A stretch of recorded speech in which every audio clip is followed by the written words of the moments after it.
Hello my fellow chatterers and those who worship books, and anyone else who's popped in because you're curious or you're lost. I'm Chatty and welcome to my channel Chatty the Mad Chatter, where I will be chatting away madly about all the books that I read in August. I have them all here. It's very exciting. I had a great reading month. There wasn't a book that I didn't enjoy this month, which is amazing because July was a bit tricky. Got a bit slumpy, but August, it's been fab. It's been wonderful. So here we go. It's time for one shot. We don't edit on this channel. I just roll with it. I got loads of notes. It's going to be chaos, but it's going to be fine. So cheers, everyone. So I have 10 books. I have 10 books to talk to you about, but some of them I feel that's going to smash. I'm not going to put that there. It's too close to my actual tea. Let's put it over here. Yeah, so some of these books I have already spoken about because I've done some sort of rolling reviews and different things over August. So I'm just going to mention the ones I've already spoken about in sort of a brief sentence, and if you want more thoughts, I will be putting the links somewhere at the top so you can click on them and hear more about what I thought of it. As always, I put Storygraph links in the description box, so please do go and click those books. Read about them in Storygraph. You'll get a much better synopsis, because I don't always like to do synopses because I think it's sometimes fun if you have no idea what you're reading. But also, most importantly, check the trigger warnings. There are lots of different things covered in these books, and I know everyone has got their own feelings of what they're comfortable with and what might set them off and be uncomfortable for them. So please do check before you jump in and read. But I have loved these books and I do recommend. So I am going to start chatting them, but before I do, if you have enjoyed this so far, then do a little like. It's always nice. It's nice to get a thumbs up. So, you know, spread the love. And if you haven't subscribed to my channel so far, then do a subscribe. It's great to have people joining this community and chatting in the comments. Go nuts in the comments. It's so much fun. I'd love to hear all your thoughts, whether or not you agree with me. It's always fun to discuss. And if you want to be updated on when I'm releasing videos, then click the notification bell so that you find out when I'm posting. Okay, so first book I started with this month was actually Ship of Destiny over here. I was hoping to have got this one read before I went off on my holiday because it's a massive book. I didn't want to be dragging that with me. But July was crazy. There was chickenpox, there was end of school, and I didn't read it at the end of July. I didn't finish it at the end of August. It went with me on holiday. But I got to a certain point where I was like, I just think we're going to be hitting the bits. We're really close to everything going crazy, and I'm just going to want to read like the last half pretty much extensively in one go. And I know there's no way I'm going to be able to do that. I have 2 children. Holiday was lots of fun, but you know, there was a lot of life admin going on and family time, so I couldn't kind of just sit and ignore my family and read. It wasn't that sort of holiday, so I put it on hold. So the actual first book I finished this month was one of the ones that you guys chose for me as one of the ones to take on my books on tour, and that is The Girl with the Louding Voice by Abby DeRay. This was an amazing book. It has such a fantastic narrative voice. I immediately warmed to the character of Adunni and was just with her and rooting for her every step of the way throughout this book. So this is a contemporary fiction set in Nigeria. It's a debut novel and it's incredible. Like, it's just incredible. I loved this so much.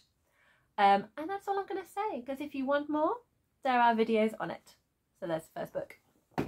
Second book, again, this was the other book that you chose for me to read whilst I was away in Munich. Very different vibe. It was strange because, like, Abby DeRay, in terms of its content, felt heavier, but in terms of the way it was written, it felt a lot lighter. Like, it was really easy to kind of like pick up and put down, and like kind of fast paced in that way. Whereas I think because I loved the world building so much in The Long Way to a Small Angry Planet, and at the start of the book you're just getting your bearings, so you're trying to work out who these characters are, where are we? So it's set in a universe where Earth existed, but the planet is no longer inhabitable. People don't live there anymore. So there are humans, but some humans have grown up on Mars. Some humans have grown up on, they call them the colonies. And so like literally on like big space passenger ships, I think. But they also kind of reflect on like the situation on Earth and where they came from. This is nothing to do with the story. This is literally just kind of like added detail of the world. The story is about a crew on board a ship called the Wayfarer, and they tunnel. So they kind of like connect very distant parts of space together by tunneling. So it's kind of a little bit like a light speed tunnel. So you can just whoop to another space rather than taking months and months and months to get to where you want to go. So like that's the overall arching story type, but the main story is how these characters kind of grow and develop and interact with each other, and just kind of there are more themes in here. So there's like the theme of like AI sentience, the theme of like all of our cultural differences, the themes of war, and just how people interact with each other. So there was a lot in this book. Like there's a lot of kind of things that we can reflect on our own life within here. Obviously the characters are like the main part of this book, but there is plot. It's very episodic, and you will definitely get moments of tension and fear and grief and love and joy and laughter in here. So much going on in this book, but it's slice of life in space. So in case you weren't aware, this is a sci-fi by Becky Chambers. Probably should have mentioned first. Yeah, and this is the first book in a companion series. I believe there are 4 called The Wayfarers. And I finished this and wanted to read the second one straight away, but I don't have it. And I'm on a book buying ban, so I need to source it from my library. But I'm also in the middle of other series, which I feel, because I started those first, I should finish those and then move on to this one. But it's fantastic. Loved it. Next book I read is Only a Monster by Vanessa Len, and this is a YA fantasy. I don't read a lot of YA fantasy, so this was a real nice kind of change in my fantasy reading. I really wasn't sure what to expect, but again, really loved it. I think the main thing I loved about this was I enjoyed the kind of the world and the monster world. It's an urban fantasy, so it is set in London, it's set on Earth. But there are fantastical elements in terms of there are monsters walking amongst humanity, and they have kind of like secret pockets of life in where they are. And there is time travel in here, which was a lot of fun. So yeah, I enjoyed the plot and the journey and the magic.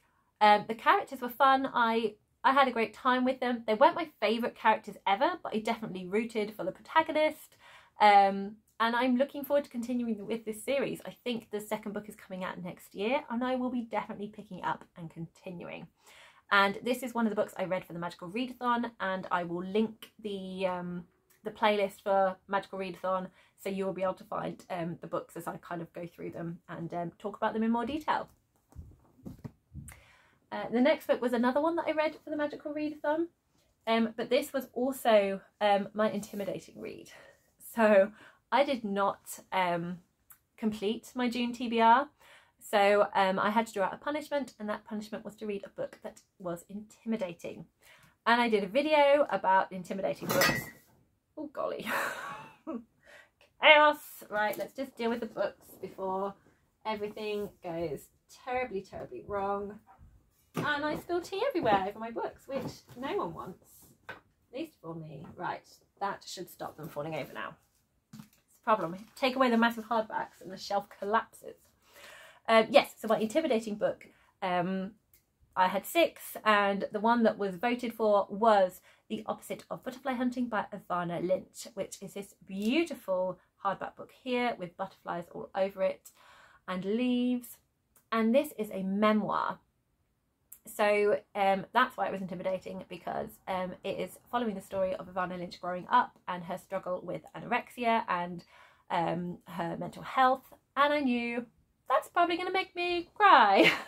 That's probably going to make me feel sad. It's going to be a challenge. So that's why it came under intimidating. And I loved it. Again, the narrative voice is the thing that really made this so much more readable and not as scary as I thought it was going to be, because she has quite a sarcastic, really open, honest, like you get her thoughts with no filter throughout this, and it was fabulous. I really enjoyed it, and she's funny. So yeah, I had a great time reading this book. And again, there is another segmented vlog for the Magical Readathon where I talk in a lot more detail about my thoughts on this book. So the fifth book that I read is one I haven't spoken about. So here we go. Here is one where I will give my full thoughts and opinions. And it is Onyeka and the Academy of the Sun by Tolu Oguru. Again, apologies if I butcher people's names on here. I just do that. My tongue can't make all the right sounds. So I'm doing my best, but I'm aware it's probably not good enough. First of all, appreciate the artwork of this cover. It's amazing. We have Onyeka on this sun with these amazing red and orange colours, and then we have her in a wonderful Sun Academy uniform and just the fantastic hair, just basically taking up a third of the book page, and she looks incredible, and I love the cover. It's amazing. And then I get proper up the spine, you've got Onyeka at the top, and then you've got the wonderful kind of like dotted patterns, which are really cool. So this is a middle grade. It's middle grade fantasy, possibly middle grade sci-fi. There are superhero type characters in here, and there is technology that is being explored, so it probably kind of dips into sci-fi if you're someone that really likes to make sure the genre is correct. So feel free to give your opinion down below if you want to. This book, I had such an amazing time. I love it when I find a middle grade that just really, really works. The world building, the imagination, the delightful characters, top level in here. Right, first time I'm actually going to be looking at my notes because I want to remember everything I want to say. Look, I have pages of them. There's pages of notes here. Just one for Onyeka though. I don't want to spoil too much. If you are someone that loves middle grade, pick this up. Just pick this up. You'll have a fantastic time. Guarantee you'll have a fantastic time. It follows the story, funnily enough, of Onyeka. You couldn't get that from the title. She is someone that really doesn't like to be drawn at the centre of attention. She lives with her mum in England, and her mum's always trying to make sure she doesn't draw attention to herself. And Onyeka just feels that really awkward, like she doesn't want people to be looking at her. She has an amazing best friend called Cheyenne, and Cheyenne has Turner syndrome. But she's so feisty, and she's like such a good pairing for Onyeka because she will push her and encourage her to do things and make her laugh. But Onyeka's hair, there's a lot of hair. There's a lot of hair, and suddenly Onyeka realises that her hair does things beyond normal hair. And it freaks her out quite a lot, and it freaks her mum out.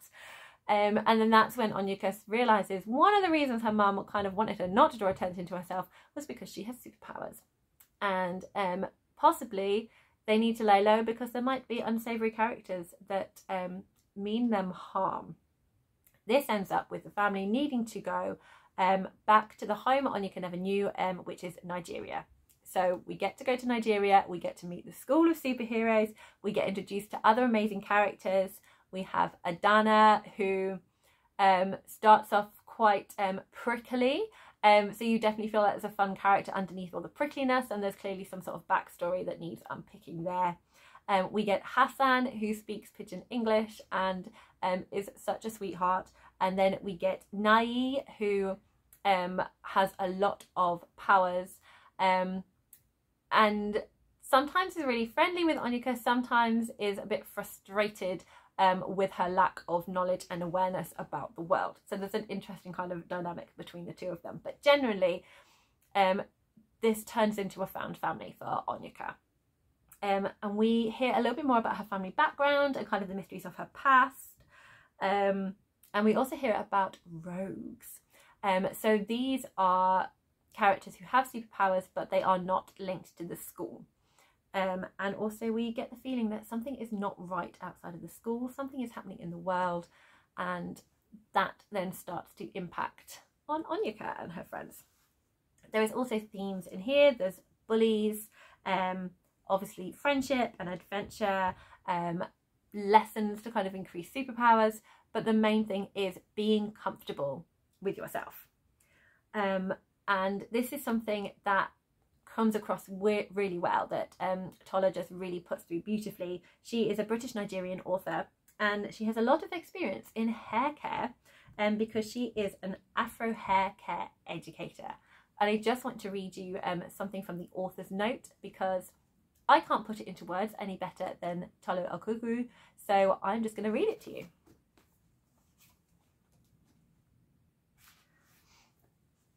I know it may seem like Afro hair is a strangely specific thing to focus a whole book on, but for me and many who look like me, our hair has never been just hair. Growing up, my hair always had negative associations attached to it. I always believed there was something wrong with it, that it had to be fixed, either by aggressive and excessive styling, chemical treatments, or just plain hiding. It's a belief that followed me right into adulthood, until I finally learned how to care for my hair and started helping others to do the same. I've since realised that it is this belief that does the most damage. A lie we've all been fed, and too many have swallowed, that Afro-textured hair is somehow inferior because it doesn't conform to the Western standards of beauty. So when the idea for a new story came to me, it centred squarely on the idea of a girl who discovers that the very hair she has been taught to think of as a flaw is in actual fact her greatest strength. Thus, Onyeka and the Academy of the Sun was born. And I finished this book. At the end of the book, there is an extract from book 2. And I read the extract from book 2. And book 2 is due out in February 2023. And I will be picking it up as soon as I can, because I can't wait to keep reading and finding out what happens next to Onyeka and all of her friends. Highly recommend. Okay, definitely need to drink tea after all of that. So the next books that I want to talk about, I'm going to talk about them together. I don't actually have them because I had to give them back to the library. So this was Long Way Down by Jason Reynolds. And I read the not the graphic novel. I read the novel in verse in May or June. I can't remember which one. Absolutely loved it. It was incredible. I'd also got the graphic novel out of the library because I wasn't sure which one I wanted to pick up. So I thought I'll pick up them both. And then I just had this idea that I really wanted to compare the two and see which one, see if there was kind of like a difference in the feeling of the story from having it in two different formats. So I did a video comparing the two. So I will link that here. So I'm just very briefly going to talk about them. So I have placeholders in here to give you the visual image of what I read. So here we go, graphic novel and novel in verse.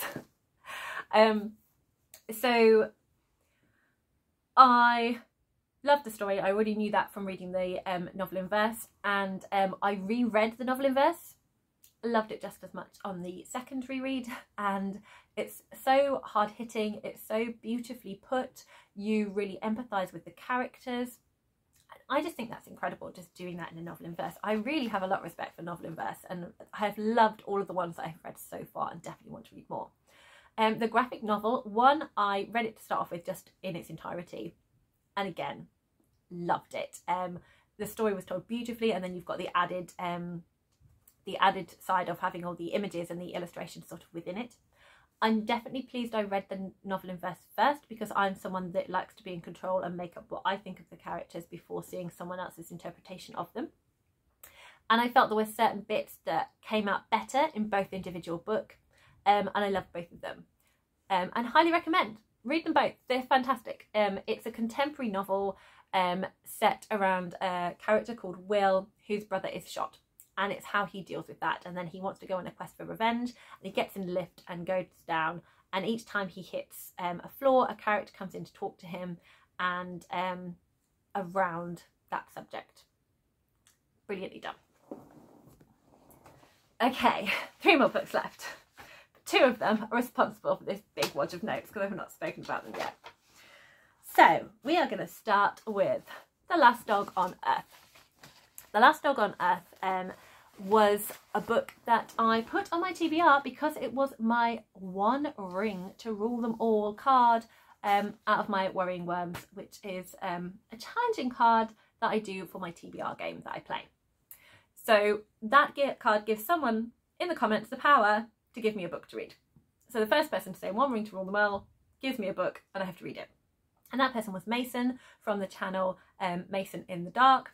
I have a little link where I have a little video which I will link where I updated to let you know that this was a book that he'd chosen for me, and that what my initial opinions were as I started reading. So firstly, thank you, Mason, for choosing this book for me. It is The Last Dog on Earth by Adrian J. Walker, and it is a dystopian. And I really liked going into this knowing nothing. It follows Reginald, not Reg. He says that quite a lot. He is not Reg, he is Reginald. Don't shorten his name. He is a character who really enjoys his routine. He's not fond of people. He was an electrician before the kind of Armageddon feeling in the book. And he has a card to explain his condition that he does not want you to touch him. He wants you to stay a certain distance, or it makes him really, really uncomfortable. The other narrator we have, so one is Reginald, the second is Onyeka, who is a dog. And I love on the back, it describes Onyeka as a sweary dog, which is accurate. He swears like a trooper. And so book started off, that's the only thing I knew. Mason just said, it's these two characters. And I was like, that sounds fascinating. Great, lovely. But obviously the book just takes you on a wild ride. Like, you think it's one thing and then it changes and it's actually something else. So yes, it feels like a very sort of slow burn of sort of character development at the start. There's very distinct voices, and I read partly from here but also listened to the audiobook, so I did a little bit of immersion reading where I listened and read in here as well, but I mainly accessed this story through the audiobook that I borrowed from the library. And it was such a fun way to read it, like, one, because I wanted to experience books the way Mason does, because Mason is blind, and two, I saw the library had it and I thought, I'll just give it a go and see through it how it goes. And also, audiobook sometimes helps you read more, which was definitely the case in this one. But I am so pleased that I listened to the audiobook because the voice actors were phenomenal. Like, usually I'm a bit of a control freak and don't listen to audio so much because I like to be in control of the story. But this absolutely worked for me. So many levels. I think as soon as I heard the voices for these characters, it just suited them perfectly. They were just so spot on for these characters and I loved it. So I'm just going to read a little extract now. This is right at the beginning, just to give you kind of like the very different vibes the two characters give in their different chapters. And this just kind of made me laugh out loud. And I think if I was reading it just with my eyes, I wouldn't have got the full impact, because listening to it in an audio, it just shook me. And so I'm just gonna read a little bit to you.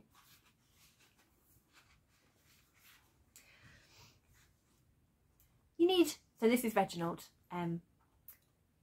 Also, I've now discovered his age. When I was talking about at the beginning, I thought maybe he was in his 40s. He's 52, just in case you're interested. 52-year-old Reginald.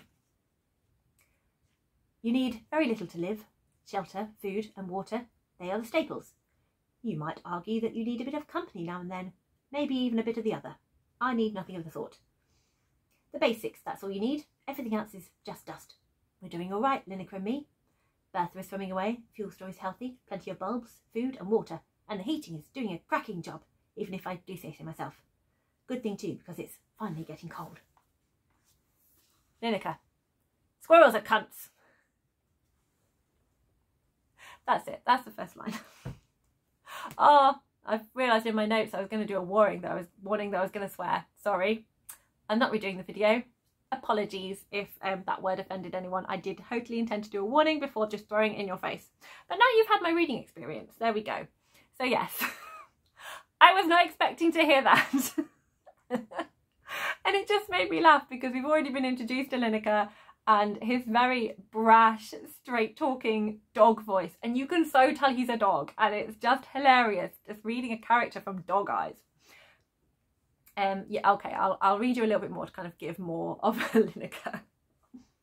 They are, so warning, curse words, swear words are about to hit your ears. They are though, comes a lot of them. Oh, if I could get my claws on one, what I wouldn't do to that stupid, vacant, twitchy little cunty face. It's enough to, I tell you, it's enough to, I know, I need to relax. It's just my head. Calm down, Onyeka. Come on, mate, chill out. It's fine, it's all good. I'm sitting down. Calm, calm, calm. This is my most favourite spot, by the window, looking out. It's long and tall, with a view of countless buildings stretched away into the fog. Sometimes I can see the gulls fly between them in great flocks. There we go. That was kind of an extract of the audio I was listening to. So that's kind of like Onyeka's voice. So they're very, very different. And it was just that shock of suddenly being pulled out of this very kind of refined, calm routine to the hatred of squirrels. Anyway, let's stop harking on about squirrels. So in this book, it is character development within the dystopian world. So it focuses a lot on relationships, on loss, on grief, on differences between sets of humans. And please check trigger warnings. Like I say it for all of the books, but do just check them for this one because there are a lot of things in here. I really enjoyed hearing the story unfold. There are a lot of, warning curse word, not as bad as the first, oh shit moments. Like you think you are headed down one path and all of a sudden it just goes in a completely different direction. You're just like, oh wow, was not expecting that. But very much in this, the focus is on Reginald and on Onyeka and their kind of dealings with this world and their little kind of pocket of it and their kind of survival. It's not so much about the dystopian world. So although it is quite evocative of stories like The Handmaid's Tale in 1984, because it is a dystopian set on Earth. So it's kind of like this could happen. This is kind of how we could find ourselves in the future, rather than kind of the more sort of fantasized dystopias like The Hunger Games and Divergent, which just seems like it could be set on a totally different planet. So it very much kind of has that feeling. So I think when you have that sort of threat that this could easily happen, this is a possibility, it kind of makes it more terrifying. But unlike The Handmaid's Tale in 1984, it isn't about kind of the overarching dystopia and kind of like all the ins and outs of that world and its workings. It's very character focused, which I really enjoyed. Right, I'm now going to go into mild spoilers now. So if this book sounds interesting and you want to pick it up, I'm going to encourage you, don't spoil it for yourself. Skip to the next bit. I've put timestamps down below to enable you to do that. So go. This is your final warning. I'm going into mild spoilers. So there is a parent and child relationship in here. And I wasn't expecting that. I very much thought we were just going to be focused on Onyeka and on Reginald and just kind of like their survival story, but then a child is thrown into the mixture. And I really enjoyed how Reginald's past is unearthed really naturally. So you know the things that you don't know about him yet. Something's happened because he kind of refers to certain things. So you, like most stories, you know there's something that's going to be revealed later on. But it really fits in with him processing difficulties in the present. And then you kind of get layers of his past kind of taken. You slowly peel away the layers of his past. Or because something in the present causes him to open up about his past. So it feels a very natural kind of way of storytelling rather than the author trying to go for a ha-ha shock moment. Oh my God, that happened in the past. I had no idea. So I much prefer that because I feel it adds to kind of the growth of the character and you understanding him more. And I also like that you see him in the present day and accept him as kind of like a father figure and a protector, or at least someone who's trying to go into that role, even though they don't feel very natural or comfortable in it, before you hear about that in the past, he was a father. Like all dystopias, there are those in power and it's kind of what you expect of them. It feels very brutal and harsh. There's a lot of bigots. And my fear for the characters was very real, which I enjoyed. If I'm going to be in this horrible, scary world, I want to feel like there is danger around the corner. There was one thing that was a bit problematic, and I have to mention it. So it had a lack of quilt bag plus or LGBTQ plus characters. There was one character depicted who was gay, and they were a villain. So this is problematic because the media naturally tells white, cis, heterosexual stories as the norm. And we want to kind of move towards reflecting and representing society as a whole. And you kind of find this when you get female characters that are only seen as like a wife or a whore, or you have a black character in a group of people and they're the one that dies. It feels very kind of similar that you have this quilt bag plus. Quilt bag stands for queer or questioning, unisex, intersex, lesbian, trans, bisexual, asexual, gay, or that umbrella term covering people within that. So it's not exclusive to that, but we're under that umbrella. So yeah, so the only Quilt Bag Plus character was was seen as using one of the heterosexual characters for sexual favours. And there wasn't any other positive representation to kind of counterbalance that. And when you don't have that positive representation, it continues to kind of stagnate society's view and also allows homophobic people to feel justified. There was one other instance as well where Onyeka the dog uses the phrase, "he's not a woofter," for a dog that likes licking other dogs' balls. And I get that that is a dog pun. Dogs lick each other's balls all the time. They love all weird smells, and you know, you've got the pun of woofter. But it needed better Quilt Bag Plus representation for that to kind of sit more comfortably with me. You do get guards who abuse their power. There is one guard that is black, but we also have another character who depicts a really positive representation of a fatherhood who is black. So because you've got that positive representation to kind of bounce off the negative representation, that's fine. So that was just one thing that I did just want to bring up. I don't think it's intentional, but I do think it's important to be aware and be reflective, so we can keep holding society accountable until there is better equality in the world. And anyone who wants to call me an overly woke snowflake, be my guest. I will recommend that you go home and hug your parent of choice, because that is a much nicer thing to be doing with your life than ironing your Daily Mail newspaper. And now we're going to move on to full spoilers. So I'm really going to get into this now. I'm going to talk about bits that I really enjoyed and my emotional reactions to some of the stuff in here. So really, if you want to read this book and you don't want it spoiled, click ahead.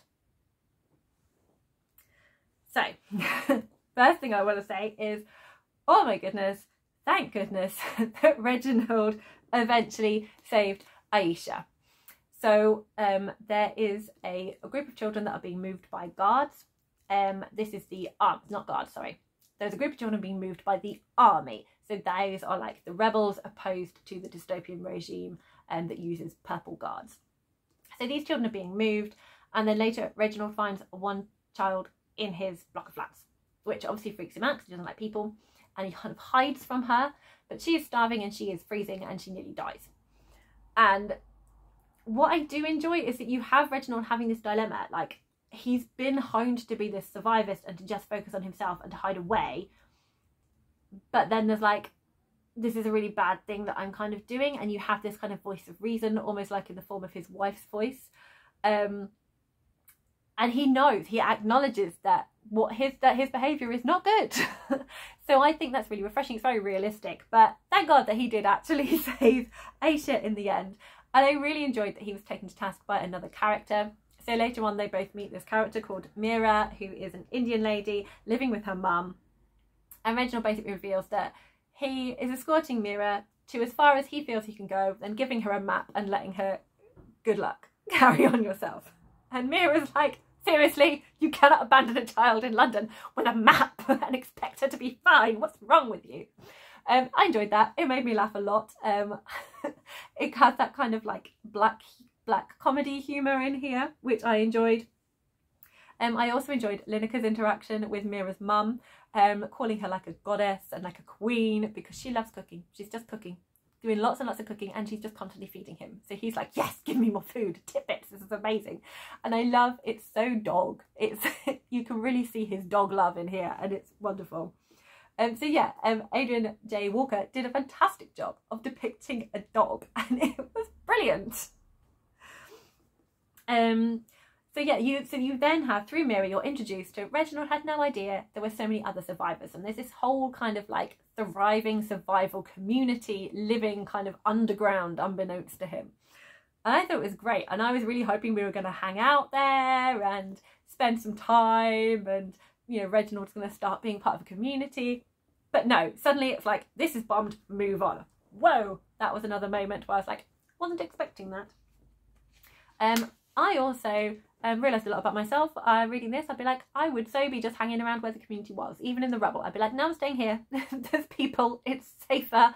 I don't want to go trekking across scary London to the north that's probably controlled by purple guards, looking for Aisha's family that probably are already dead. It just seems like a suicide mission, and I think, let's not do that. But that's not what happened. They went looking for Aisha's family. And thank goodness they did, because, you know, they were still alive and kicking. So, you know, I would have doomed her. So it's a good job it's not me in charge. There's one point where Onyeka is separated from Reginald and Aisha, and that made me so sad. That was really hard. I was like, no, Onyeka's being left behind. And that was really hard, reading that divide between them. That was really tough. So yeah, that was a bit like a shocking gut punch there. And I definitely sympathise with Aisha, who was going, Linka! She didn't want to leave him. It was really cute. And Linka encounters a wolf, which was hilarious. This wolf is like mystic, like, listen to the call of the wild, you've become a human's plaything. It was really, really funny exchange. Although there was a sadness to it as well, but I did enjoy the wolf character. I thought that was really funny. And it is really beautiful seeing both Onyeka and Reginald's sort of love and affection for Aisha growing. It was just really beautiful just seeing that warmth and just that slow build, and how Aisha's attachment to Reginald happens as well. I really enjoyed that. The end was totally crazy, absolutely crazy. I was terrified by the climax. There were many moments where I'm like, take the guards down, just run, you're all gonna die, run and take the guards down. And it's like literally takes you to the last minute, and everyone's like in the nooses, and I've no idea if what they did was actually physically possible to kind of get out of what they did, but that was very hard to read. It was very like, I was like this as I was reading it, and they were like, that was a tough moment. So I just had to go and deal with something. So yes, the end, highly tense. Before we got to that point, I felt like it was brewing. I felt like something big is happening. So I was walking to work, listening, and I was like, I need to pause it now. I need to pause it because I want to fully appreciate this. So I still had a good like 10 or 15 minutes left on my walk to work, but I was like, no, headphones off. I'm not listening to any more right now. I'm going to wait until I finish work, and then I'm going to come back, I'm going to listen, I'm going to immerse and read and see the end of the book that way. And I'm really pleased I did, because it was very tense. There was also kind of an emotional feeling that we were possibly losing one of our main characters. So I'm very glad that I left and just was able to read the whole part of the end without having to stop and start, and I could just sit and be in the moment. So I really enjoyed this book. I enjoyed this journey.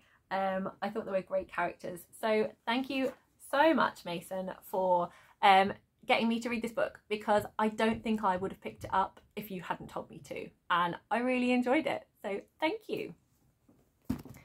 Okay, 2 books left, and this pile is getting dangerously close to falling off my bed.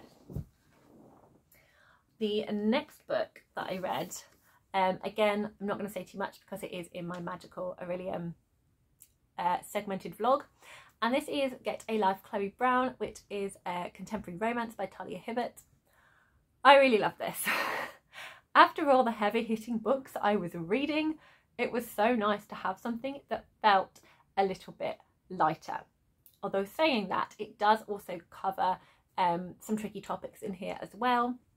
There is a character who is recovering from an emotionally abusive relationship. There is also a character living daily with chronic pain, and both of them have got their own life baggage, shall we say. There's life baggage, and that kind of shapes how they react to certain events. But I absolutely enjoyed them as a couple. It was so adorable. And again, the narrative voice. The narrative voice in this was phenomenal. I loved hearing Talia Hibbert talk. I loved the character of Chloe and the character of Red. I have such an affection for them. They're so adorable, and it was really funny. Like, just the prologue, just the first bit of the story, I read that and I'm already like, I'm going to enjoy this. I can tell I'm really going to enjoy this. And I did. highly recommend that one too. My dear, August stats are going to be really hard when I have to choose my least favourite, because I've just really enjoyed all the books, which is great. That's what I want. That is what I want. Okay. We're on to the last book. This is all I need to say about the last book. So I'm going to fill up the tea and I'm going to do the last book. I don't know if I'm mentally prepared to talk about the Ship of Destiny, but I'm going to give it a go. I've got a lot to say on it. I've got a lot to say on this. So, this is The Ship of Destiny by Robin Hobb. It is an adult epic fantasy. It is the third and final book in the Live Ship Traders trilogy, which is the second trilogy in the Realm of the Eldlings. There are 3 more trilogies after this. Where do I start with this? Well, first of all, I did love it. I did love it, but it is emotionally, there's a lot of emotion, there's a lot of pain. So I'm going to start off with non-spoiler, and then I'm going to move into explicit spoilers. Okay, so non-spoilers. There is a lot of peril from where we left our characters. We hit the peril, we hit the characters where we left them. So, like, there is stuff going on straight from the get-go. Most of the action this time is all on the ships. We get a little bit of Bingtown politics, but it is mainly on our favourite live ships and some other ships with other characters at sea. We get a background of character revelations that we've been kind of expecting. We get a lot more of the mythological mystery. The myths are fully explained to us. So all of the what's happening with the serpents, what's with the mysterious rain wild people, we get a lot more information on everything that's going on around there. Not everything, but we get more. And obviously there's character arcs, and the development and growth of the characters is one of the things that I think just makes this series just so wonderful. And some characters develop for the better, and some characters and their choices develop for the worst. And I have changes of opinions on characters. I have characters that have caused me pain, and characters that I will continue to root for forever. We get more understanding of the elderlings and what they are. Again, still questions, but we are 2 down out of 5 series, so it's okay. And we also have characters that we have anticipated meeting coming together in the climax. So we get the payoff of what we've been expecting, but obviously the direction it goes is going to leave some people feeling satisfied and some people feeling unsatisfied, depending what they were rooting for. And again, I cannot stress enough, please check the trigger warnings. Please check the trigger warnings with this. I also really recommend, if you're going to read Robin Hobb, any Robin Hobb, make sure you check out a live show about each book as you read it, because I just feel that you need that kind of closure and like therapy once you've finished, because it is just such an emotional ride. And I do think that the stories will affect readers differently, because we all bring our own past and our own thoughts to the table, and we all will react differently to different things, and that's okay, and everyone's opinions and feelings are completely valid. And I just think being able to talk about things is just so important. So it is a hard book. It is a hard book, but I do absolutely love Hobb's storytelling, and how she makes us confront our pain. And she gives us characters that we will love and root for, and characters that we utterly despise and hate. And I just think her storytelling is so powerful to kind of bring out such strong emotions in us. Now going into spoilers. So if you've not read these, I will say goodbye to you now. You know, come and meet us at the end. I mean, you don't have to. I'm basically just going to hold up a big pile of books. You know the drill. But, you know, it'd be nice to say goodbye. Or, you know, I'll see you in my next video. Bye. Have fun. Stay safe. Right. So I'm guessing if you're still here, you do not mind spoilers for this book. I'm hoping it's because you've already read it and you can see my thoughts, you can chat to me about yours, it'll be a great time. So I am going to talk about all the different aspects. So although we don't get a lot of Bingtown in here, the bit we did get I did really enjoy. I enjoyed the rebellion. I enjoyed how they kind of came together to try and build Bingtown back, and the politics, working out how this was going to look and trying to make sure that everyone had a voice. I really enjoyed all of that. I thought it was really, really interesting. And I also liked how they were trying to work out how to adapt to including Tintagel the dragon as part of this as well. And I love how Hob has crafted her dragons. Her dragons are sentient and they are very otherworldly. So they see things differently from humans. So there's not, just like humans aren't good or evil, you just get some humans that are good and some are evil, but the race essentially is neither. It's the same for dragons. But I also love that they have their own priorities, they have their own different way of thinking and dealing with things. So I thought that was really interesting. It wasn't suddenly we've got these wonderful creatures that we love. It was, I kind of like that, but I kind of don't like that. And it was very kind of unsure. And I found that really fascinating, and it felt really truthful, because at the end of the day, this is kind of, you know, this has the ability to roast you alive and like claw you to death. You know, this is scary but beautiful, and we want to love dragons. So I kind of loved that unsure what to make of them kind of aspect to it. And I really enjoyed how we start seeing the characters that we're spending a lot of time with, the dragons, start to take on sort of dragonish features, like starting to have like scales appearing. I thought that was so cool. And it all felt really kind of truthful to the world that Hob was setting up and building. It felt like it worked from everything we'd got up until this point. I really enjoyed Malta's development. So right at the beginning of this, I did not like Malta. So in the Ship of Magic, I hated Malta. She was so annoying. I wanted to slap her. I don't approve of violence, but I really wanted to slap her. She was that annoying and self-centered. But I loved seeing her growth in a mad ship, and that is absolutely built on in Ship of Destiny, to the point that I'm absolutely rooting for her and love her. And I appreciate that a lot of people have kind of compared her to the satrap in terms of her kind of like selfishness. But I very much, like, there's a part of me that's like, I hate and despise the satrap. And so I dislike the like Malta being likened to him, because I'm like, oh my god, she's not that bad. But I get it. I do get it. And yeah, she goes on a journey. She absolutely goes on a journey in this book. It's really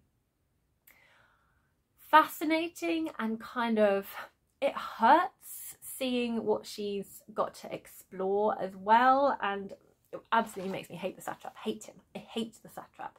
I hated him in the last book. He's done nothing to redeem himself in this book. Utter waste of space. I was really worried that Malta was going to get assaulted. She did suffer from sexual abuse in terms of like verbal abuse and just the whole misogynistic treatment of her. But she survived through all of that, and it wasn't that experience that shaped her. It was kind of her understanding that she has only lived in a small pocket of this world, and the attitudes of different people mean that everything she kind of thought she knew about how to survive, she's got to change that. She's got to learn from other cultures. She's got to change the way that she thinks, and even if she doesn't believe it, she's got to twist things in order to survive. So I really appreciated her need to survive, and how she kind of had to force herself to do things she wasn't necessarily comfortable with, such as placating the satrap. Oh, he is such an unpleasant, selfish like, he's not a child. Children are great. Like, he was just, I can't find words. there was an attempt to kind of improve him, and it's kind of like his position as the head of Jamila was needed because they didn't have any kind of leverage with the opposite side, and they sounded almost like as bad as him. So I get like they had to use him, which meant that he isn't held to account for his actions. And I think that is one of the themes in here, that like villains aren't held to account in this world, and it's not going to be perfect. And I think that was very much the case in here. And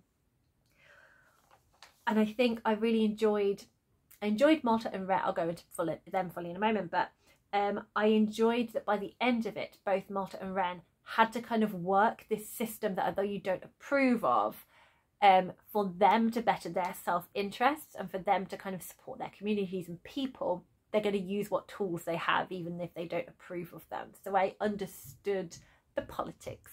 It's the politics. I got it, but the Satrap remained selfish and arrogant and has this unfounded sense of self-worth and an utter disdain for women unless they are proved useful to him. And he did not change from that point of view. Like, he absolutely didn't. And it is just, we just still have to work with him. And it annoys me, but it feels very truthful to Hop's world. Right, going to move on from the Satrap now. Malta and Ren's relationship, I did really enjoy. I enjoyed that development. And it was great. I liked, I really feel that they're going to feature in more in a later series. I could be totally wrong, but I feel that they will. So I'm really looking forward to that. Just one couple I'm going to talk about before I move on to a different aspect, but I just need to deal with something first.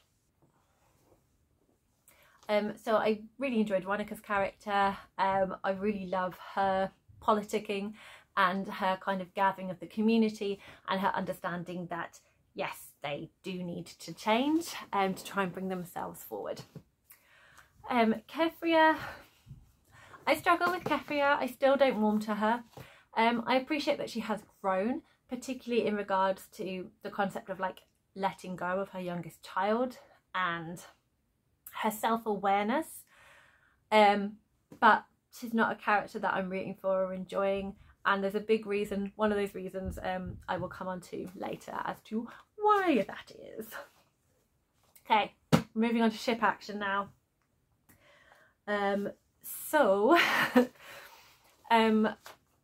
at sea we have the Tangle of Serpents, we have the live ship dragons, and I loved all of it. I loved this concept of kind of like the life cycle of the dragons and how that came about.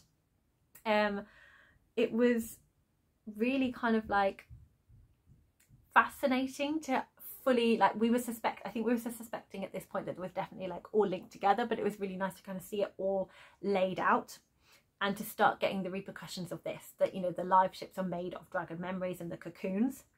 But I really want to know, when did it all go wrong? So when were the cocoons abandoned? Where did the eldlings go? Where did the older dragons go? What happened? That is the big question that is not answered at the end of this book. And I have faith that we are going to find that out. I feel we must find out what happened, because it is a big question mark. And I have every faith in Robin Hobb's writing that she knows and she'll tell us when she's ready. I will come back to that when I've read The Realm of the Eldlings and see if we do. But I really enjoyed seeing the She Who Remembers, finding the tangle, and it felt so hard seeing the physical pain and like how much all of these serpents have gone through, and they're still so lost and they still can't get to where they need to go, and it's so hard. And I love the interaction with the live ships as well. They can kind of sense there is sort of a dragon aspect to them.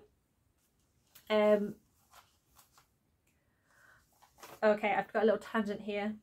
Okay, for some reason I wanted to mention this before I went on to that one, so I'll just do that then.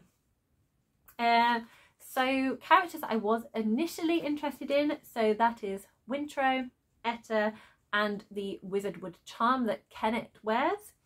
By the end of this story, they have changed from what I thought of them towards the start, and I no longer care about them, basically because my allegiance is to Althea.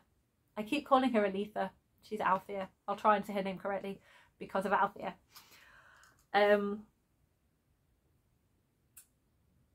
Yeah. So it felt, although it felt awful, it did. It felt so awful when Vivacia was like taken over by Bolt the dragon.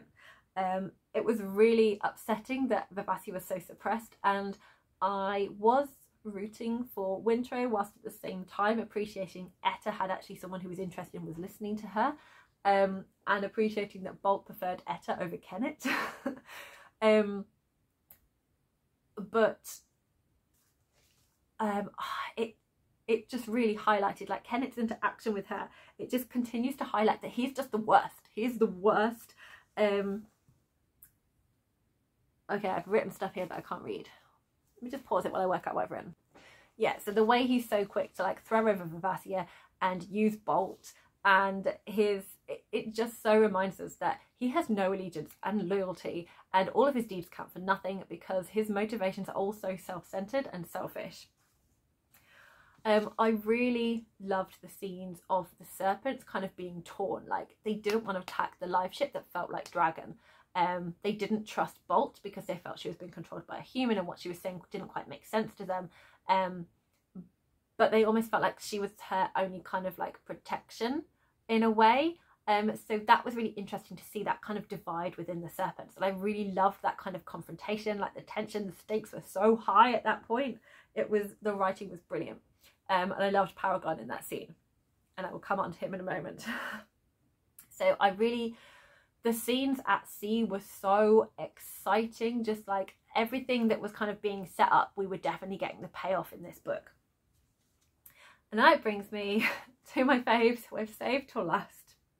So the characters I love the most within this series, it's juggled as we've gone on, but Althea, Amber, Brashen, and of course Paragon. I love those. Those are my favourites. So I love all of this stuff aboard the Paragon. And it's just dealing with all of the change in Paragon. It's so hard because you love him, but there's moments when he's so infuriating and he's not letting you in. And I love how it all comes out and you understand it doesn't kind of stop him from being infuriating. Yeah, so all of these characters are dealing with a lot. Like, they're dealing with all the changes in their relationship to Paragon.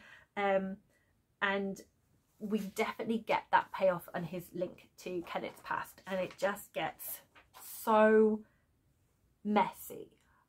Like, Paragon and Kennet's relationship is really traumatic, and I feel that I can absolutely love Paragon and absolutely despise and hate Kennet. Like, there's no conflict there, although those two are very like irrevocably linked.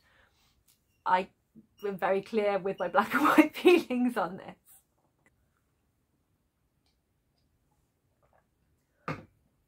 I feel I'm jumping around a lot, but there's a lot of emotions and outpouring coming into this. So yes, the relationship between Paragon and Kennet. Kennet is constantly just using Paragon. He's always taking, and he's not giving anything back. Although his past is awful, and you definitely see what events led up to him becoming the despicable person that he is, I don't have empathy for him. Like, I can feel sorry for him as a child experiencing that, but as you grow, you will always have choices. He always has a choice, and although nothing in his life has been easy, and I have absolutely no idea how, if I was in that situation and had endured all the horrendous stuff he had done, I had no idea what I'd look like on the other side. But the fact that he's always taking from Paragon and not giving back, that is what pins him down as being someone that I do not care for. And it goes on as the book progresses, and I'm gonna deal with that scene and the aftermath as to, yeah, there's no coming back from this. He's not redeemable at all. Yeah, so they start off as like almost like two friends, like Paragon and Kennet are like two little boys that are kind of like lost in this trauma together. But then it kind of almost switches into like Paragon is almost like idolizing Kenneth and like needing him, and then you have all of that, everything they go through, and then Kenneth's like, I don't want any of this, I'm going to give it all to you, and I don't want to remember this or have anything to do with this past, and you're so part of it, you now must remove yourself from my life, just go and die and never come back, and then you will take all of these horrendous family secrets with you to the grave, and then I can just live my life and go and be happy. Like, who's okay with that? Who's okay with one person getting to go off and be fine and the other person in this relationship like having all of the shit? Like, that is not an act of a good person. I don't care what trauma you've been through, you don't do that. And I'm sure it's fine for me to sit here and say all of that, and I know these people are real, but it's still like, you don't do that. You just don't. So yes, Kenneth is appalling.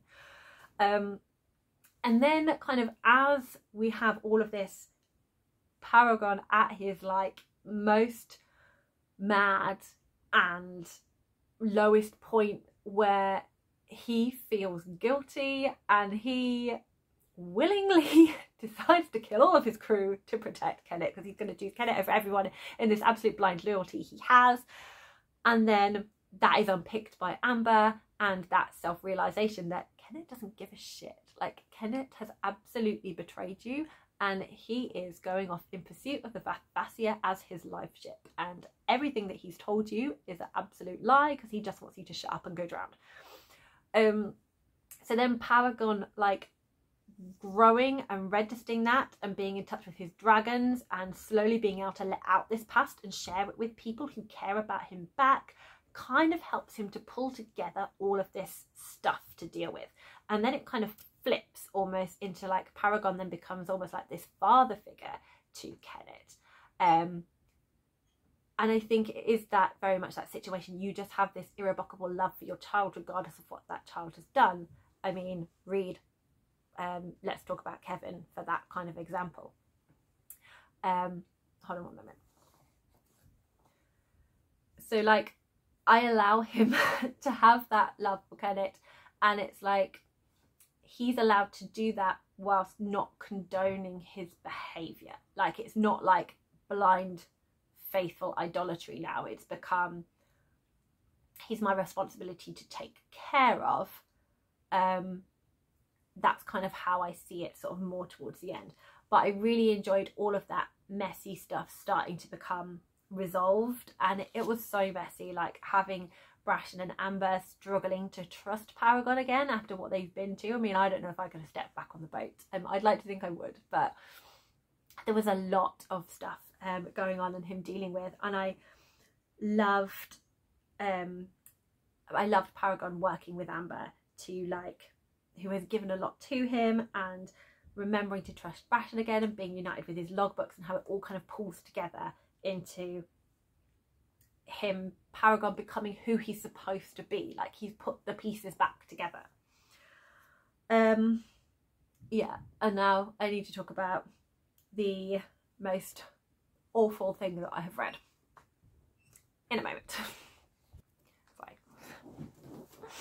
Intermittently helping out. Right, we are at the biggie. We are at the stressful point of the book. Okay, so we have, so this is the most awful thing that I read. I might be reading a lot off the notes here because I have a lot of things to say, and it gets very garbled otherwise, so apologies if I'm just straight reading it off notes at this point. So we have Althea is taken prisoner, drugged and raped and gaslighted and not believed. So it is so horrendous, because although this world has got some absolute fantastic female characters in it, it is so misogynistic, and we see it a bit at the start of Ship of Magic, you know, like the way women are kind of like not expected to be on ships or ruling the land, despite that not being how they originally were. We have these influences from the Chalcedon states and from Jamila, and those are very, very misogynistic states. So we are very much aware of kind of like the extent of this with our experience in the Mad Ship with Cyrilla, which was really devastating.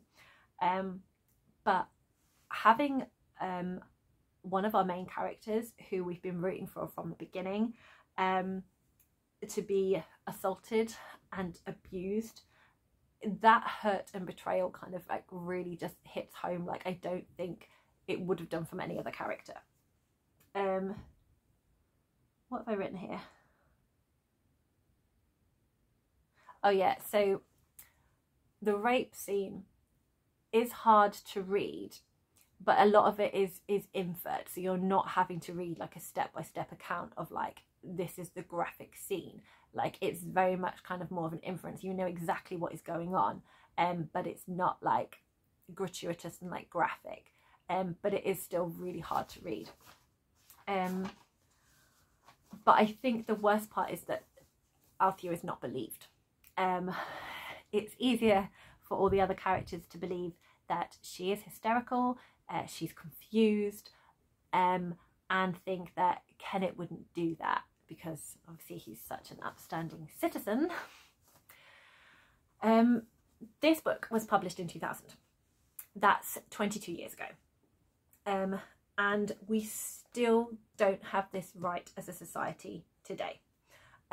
There's baby steps. We are taking steps forward, definitely, from when this book was published, with the hashtag #MeToo movement, but we are still more concerned about the wrongful accusation than properly wanting to support the victim. There is still a certain amount of victim blame culture that happens. It's being interrupted again. Although I can't imagine what it must be like to be accused of something you didn't do, I don't get how we're so much more focused on that than on the fact of these horrendous acts happening to people. There's still very much kind of this theory of, you know, you're stupid going home alone, you wearing little clothes, even to the point where people are claiming that the woman in question, I know it does happen to men as well, but it is mainly women, that the woman in question liked rough sex. I don't think anyone likes rough sex to the point of being like unconscious and killed. All these things are kind of very much like survival traits. So going home in a group, covering up, having a written document in your will stating the fact that you did not like sex that rough to the extent of being unconscious and killed. Obviously that one is,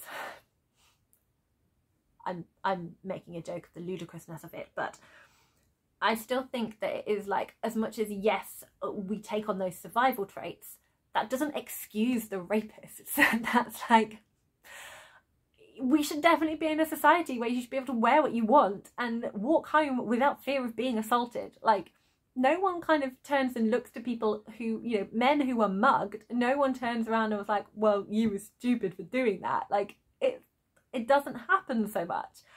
So it really needs to be, no, the rapist is at fault. We all know that rape is an absolutely unforgivable act. And that is why there is so much outcry about this. And this kind of very much came to light in what definitely came into my attention through some popular dramas. So in Poldark and in Game of Thrones, with Poldark and Elizabeth and with Jaime and Cersei, there's very much kind of like the grey area. And it was called out, as it should be. But people were... I can't read my writing. I'm just going to read what I want to say and then say it. Apologies for all the interruptions. Yeah, I couldn't read my tiny writing. Yeah, so in both those cases, I'm very happy to explain why both Poldark and Elizabeth and Jaime and Cersei in that scene in the vault, why they were both raped. I'm very happy to explain that. Also, I'm going to suggest watch the tea video. There are no grey areas in rape. Please watch the tea video. And people, I think the outcry is that they want to like these characters. So if we see them as rapists, we can't like them. People want to like Ross. People want to like Jaime. So they are keen to go out of their way to defend that in neither of those cases was it rape. For the record, I like a lot of the things previously that both Ross and Jamie did, and some other stuff afterwards. But do they need to both be sat down and know that that behaviour is absolutely not acceptable and they need to accept the consequences of it? Yes, I do. Moving on. In The Ship of Destiny, it is so clear that Althea is raped. We are there as a reader, we know it happens, we see it. There's no question. And Althea as a character is strong, intelligent, she's compassionate, she's fighting for her choices. She is someone that we really admire, at least I do, admittedly not everyone's going to be everyone's cup of tea, but we admire her. And she's had to deal with so much.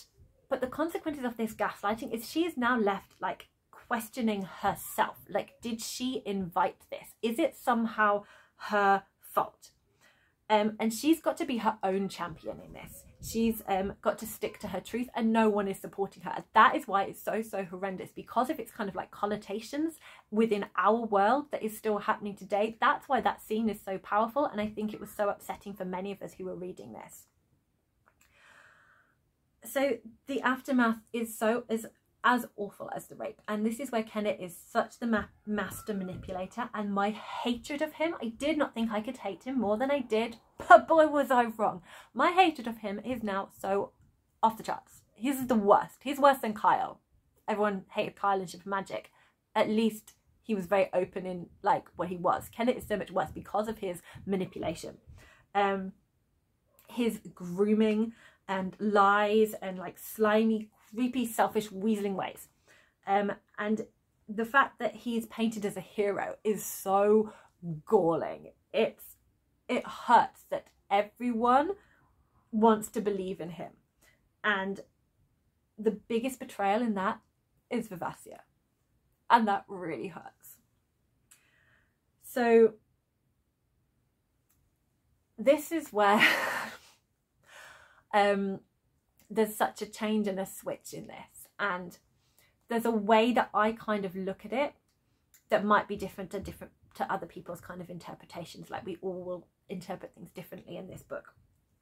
So I really love Althea bringing Vivacia back to herself. So she pulls her back from being suppressed by Bolt, and you very much see kind of like it's like this really lovely childhood friendship. Like, it's like they've both spent their childhood with each other, and it's like they were separated before they could become really good friends in adulthood, because sadly they're not children anymore, they're grown-ups, and it's not quite the same.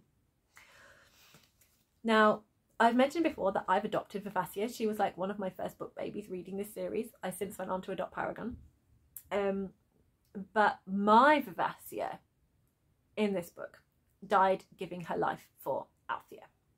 What we then get is this Vivacia Bolt mixture. So we get like the Vivacia dragon. So I'm going to go through a scene in here that I found really powerful and kind of like the crux of Vivacia and Althea's relationship. And also this is where my kind of theory about choices. So I spoke already about how, although yes, Kenneth had a horrible past, he still had choices. He was still able to make choices. And this is the difference between Kenneth and Althea. And I think there is some people's way of reading it, because like this concept of pain being passed around and wanting to break the cycle of pain. I don't think it was that Kenneth had all his pain taken away by Paragon and he still became this horrible character, like, and still wasn't able to get past that pain and act things out. It's not the same for Althea, because she is a different person to Kenneth from the beginning, because she makes different choices. And I don't think like the cycle of pain is that she would then start assaulting people in her later years because Kenneth did it to her. I think it's that she would continue to blame herself for the rape rather than appropriating that blame to Kenneth. So there's a scene where they're like both pouring their life into each other through their characters, and that's kind of what I want to look at here. So it's page 470. but I'm just going to read. I'm just going to check on my family first. Althea, a faint echo from a beloved past. You've come to me. No. She knew her lips moved to form the word, but she did not hear her own voice speak. She did not want to awaken. There was nothing good left in wakefulness. She willed herself deeper, past sleep, past unconsciousness, reaching for a place where she was no longer connected to her dirtied body. Vivacia? Her presence was all around Althea, stronger than a scent, more persuasive than warmth, her reality sweeter than any memory. The being of her ship embraced her. Homecoming and farewell mingled. Now she could die in peace. Althea willed herself to let go, but instead Vivacia enveloped her with love and need. Althea could not bear such tenderness. It beckoned her like a light and threatened her resolve. She turned away from it. Let me go, my dear, I want to die. And I with you, for I am made of death, a travesty, an abomination, and I am so weary of being held down here in the dark. Have not you come to free me? Come so deep to take me to death? Vivacia's wonder and welcome horrified Althea. To free her own life was one thing. To end simultaneously the life of her ship was quite another. No, Althea forbade it firmly. This I must do alone. You must go on. She turned from her ship, but not without pain. She let go.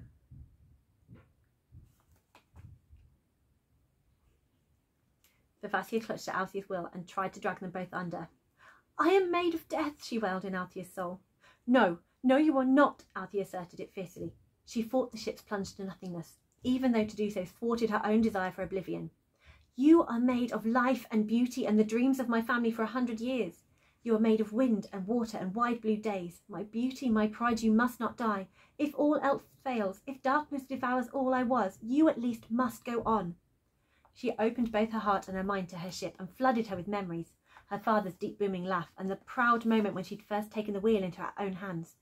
A sun-swept vista from the crow's nest, the horrific poetry of looking up at waves in a storm. You cannot end with me, Althea insisted fiercely. For if you do, all this dies with you, all this beauty, all this life. How can you claim to be made of death? It was not his death my father poured into you, but the summation of his life. How can you be made of death when it was inheriting his life that quickened you? And that's what I mean by the choices. Althea is trying to give back to Vivacia as much as Vivacia is trying to give back to her. And that is the choice. Like, Althea is at her lowest. She wants to die. She wants to cease to exist. But the thought of her ship doing so makes her come back from that decision, makes her fight, makes her face her pain over. She's putting Vivacia's needs over her own. And that's her choice. And that's where she absolutely differs from Kennet at this point. And this moment is just that. This is the last moment of ship only Vivacia, which is who I talk about when I say my Vivacia. And it's really hurtful and heartbreaking, and the end of like what could have been if things were different, if Althea could have been on that ship when she made her first voyage and had that connection with her, as once Vivacia had quickened and been with her and grown with her, it would have been so beautiful. But as we've seen throughout these books, Althea didn't get on the ship. Vivacia didn't make those connections with her. And so to them, it is just the childhood memory of what could have been, but they didn't go through almost like their teenage years together. And there's other things that have shaped both of them. So it always felt like it was never quite going to be Althea and Vivacia at the end, because of you've got Wintrow in the equation and Kennet, and it's not as simple as what it was. But this is just sort of like such a beautiful and poetic goodbye from ship Althea, so from ship Vivacia to Althea. And I think there is a lot of times where I think as readers we have wanted closure between Vivacia and Althea. We've wanted Vivacia the live ship, which is Vivacia the dragon mix. But Vivacia the dragon doesn't have that connection to Althea. Vivacia the ship has that connection, but not the mixture of them. So we never got that kind of closure. It was like something that never happened to them. It was something that could never been. Whereas this moment here, where you have just the pure Vivassia, the ship, and Althea just having this beautiful moment together, this is where they have their really bittersweet goodbye. And it's, I wasn't going to read it, but I am actually going to read it now. So it's this moment where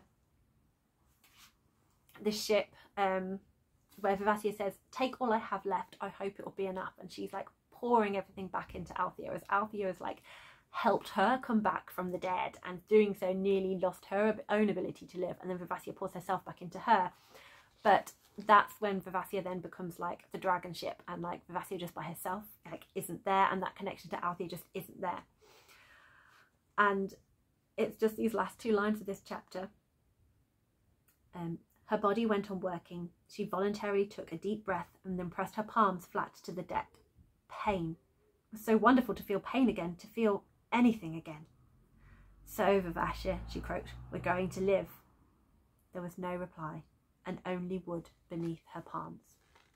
She's not there anymore. She's gone. She's now dragon ship, and she's not linked to Althea. That was their last moment. So for me, it's now Vivassia Bolt, and I'm going to call her Viv the Dragon, just to kind of make that clarification. So Viv the Dragon is still enthralled to Kennet and chooses his lies over Althea's truth. So the words that Viv the Dragon is doing to Kennet, like demanding that he tell her the truth, like what happened, she needs to see Althea now and know that she's not harmed. But she literally begs Kennet to tell her he did not rape Althea. Because she doesn't want to face that, to see that, have to acknowledge that his lies to her and his deception of her it would be too much for her. Like, that would be worse. Like, so she wants to know, she's begging him to tell her he didn't do it so she can continue with this relationship with him, and like, you know, what they've been doing is right and justified. And it's so awful, but it is so truthful of how people deal when they are confronted by the idea of rape. Because to try and change perception of someone, to accept that someone is capable of doing this and that we have to hold them accountable for it, is much harder than thinking maybe they're a bit confused. It is easier to believe that a woman is hysterical and confused than it is to accept that, you know, this hero we've built up is not this hero. But guys, that is a really extreme to dream up. That you are asking a lot. I mean, it's easy for all of you, but if you really sat down and unpick it, that is a huge thing to have concocted in your mind. Like, physical rape, you've concocted that in your brain. That doesn't make sense. People aren't just going to go on a trip and think they've done that. It's just mind-boggling, and it's awful, and it just shows the desperation. And yeah, and no one challenges it. Absolutely no one challenges it. And it hurts the most from Vivassia, but it also, you know, it hurts from Jenks, it hurts from Wintro. And it especially hurts from Wintro in a different way, in that he has been suspicious of Kennet hiding Althea. Like, the signs were there, but he doesn't want to face them. And he does believe Althea, but he believes her because of Etta, not because of Althea. So she's never taken at her word. No one's ever like taken her word as the truth. So all of that, I'm done with the crew of Vivassia. That's all my loyalty with Paragon. Just please listen to people when they are talking to you. Just think about it and listen, rather than shutting them down when they are telling you something too painful and hurtful for you to think about. I just can't get my head around this, and it still happens. If I can find some of the articles I've read previously about how those people in power, in powerful positions, can get lawyers and can basically explain away severely injured women who are dead, and just be like, no, but I didn't rape them because they wanted me to do that. Like, the mind boggles. And I think that is why, because it has such connotations in our world, that this is so impactful in here. Because like, we've grown up with Althea, she's someone that we really care about and support, and to see her treated this way is just appalling. Okay, so and I think so the next bit I want to talk about is like how we think about the revelations we get about Kenneth, like how his past comes to light. So there was a discussion. I feel so lucky that I'm reading this amongst other people, because like to be just left by myself to deal with these feelings would have been so hard. So to have a space in the Discord to be able to get all my feelings out and to be talking with other people and to be on the live show, chatting in the comments to people about all our feelings has been so helpful with this book. So I feel really lucky to have done that. So yes, thank you to everyone in Gregory Perch's Discord, and thank you to everyone who did the live shows. Thank you, Anitha, and Evie, and Derry, and Pete, and I don't think I've missed anyone, but I feel like I have missed someone. But everyone who was in that live show, like, thank you for orchestrating that conversation, because that was really hard. So one of the things that came up was how the revelations about Kenneth, the way they were kind of revealed at the same time as Althea is being gaslighted, people think it's almost like it's being put in there to kind of excuse his behaviour. I don't read it that way. I very much read it as this is explaining his character motivation. Like, he's not doing this because he's a villain and he's pure evil. I mean, he is, but he's evil in that he takes what he wants. He's a taker. He's constantly taking everything, and he's so selfish and self-centered, and has no compassion or empathy for any other human. He only thinks of himself. It's like it's an excellently done villain backstory, but I don't think these things are put in there to create empathy for him. And I'd be interested if people have empathy for him, because I have none. None. And I think it's very like, it's fitting alongside, because hints of this has already been thrown out. So it kind of, as the pieces are all coming together, it kind of makes that story. And I really think that Kenneth just represents that shit people can craft their own hero story. Just like, you know, we've had all of these statues of important people who have done like great things, and then we've had all these revelations that they were like heavily involved in the slave trade, or got a lot of money from the slave trade to empower them to the point that they were. And again, there was outcry at people going, let's remove the statues, because the people having to rethink and change their opinion on people that they respected and admired. So they found that so hard that they'd rather make excuses for them, like, oh, it was acceptable at the time, rather than going, what they did was wrong. This was great, but that was wrong, and maybe we should not pander to them's the wrong word. Revere them is the wrong word. Have statues in their honour. I can't quite get the right words I want to say, but it's along those lines. Like, let's not do that. Let's hold people accountable, and let's go, we can appreciate that this was great, but equally we have to go, this was not. Because it's unfair of all the people that were hurt.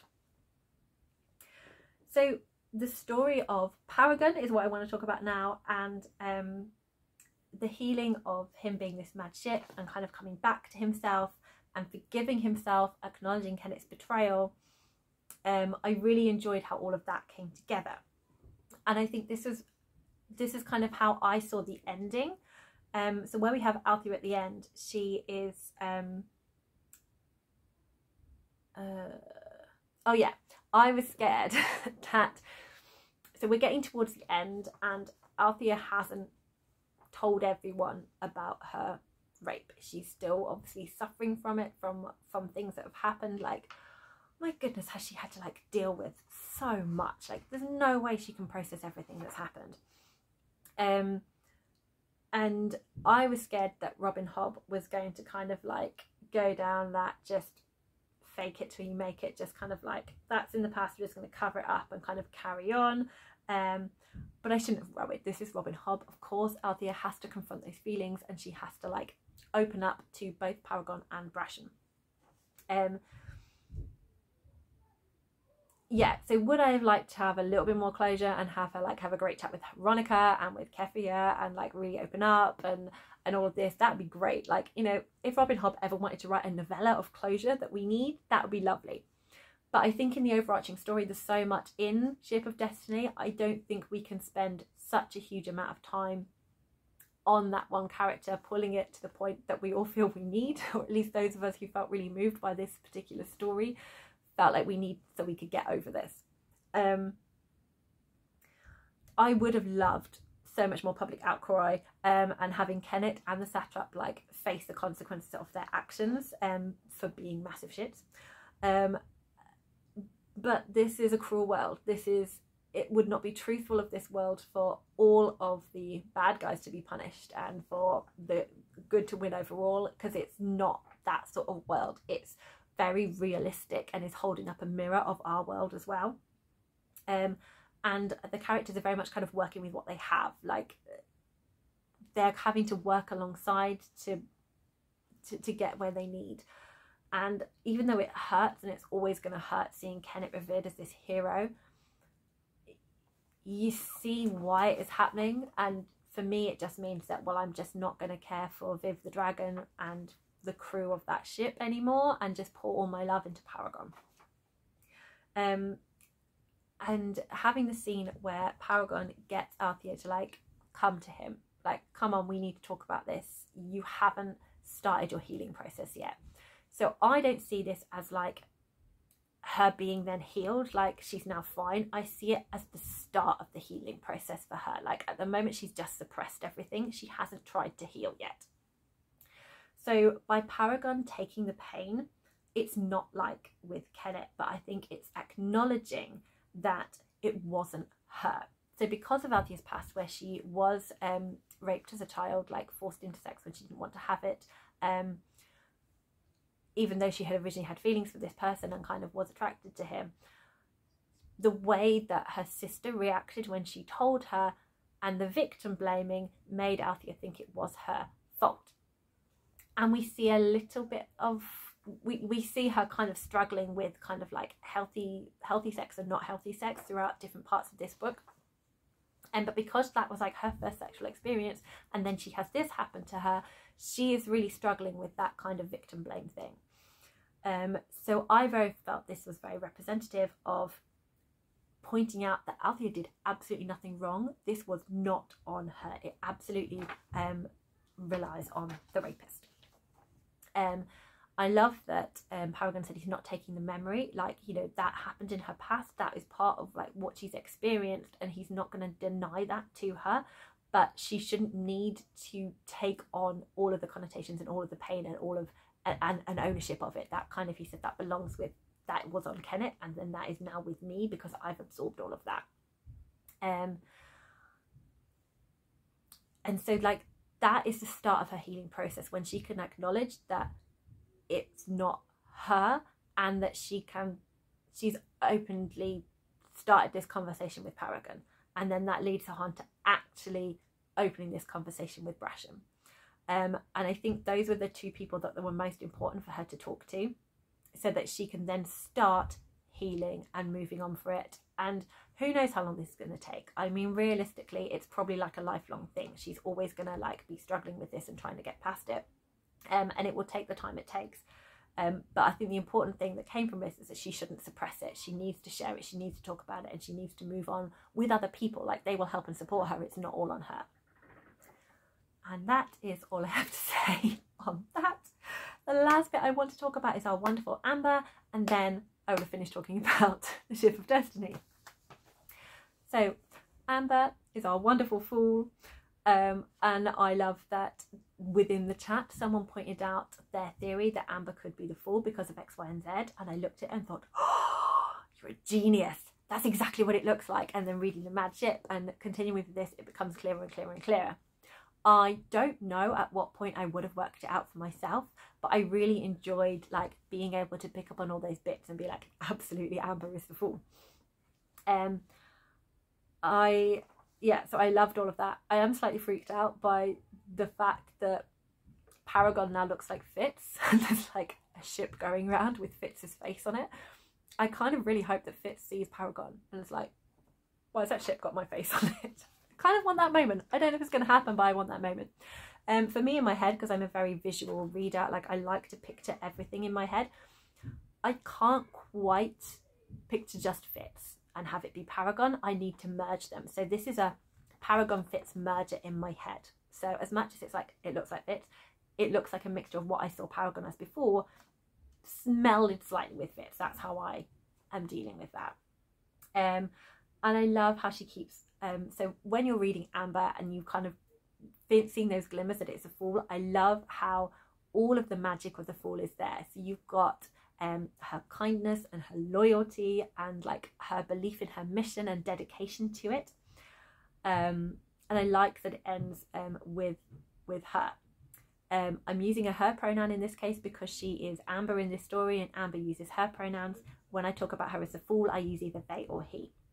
So I like that it ends with her heading off to go back north, and it has me so excited for the Tawny Man, where we get to see the fool again, but fool with Fitz and all the characters that we had from the Farseer trilogy.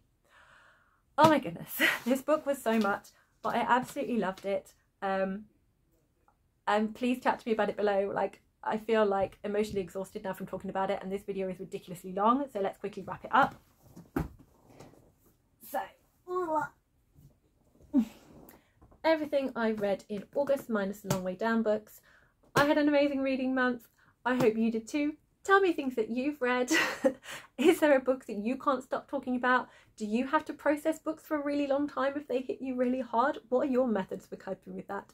I'd love to know. Thank you so much for watching. Happy reading, everyone.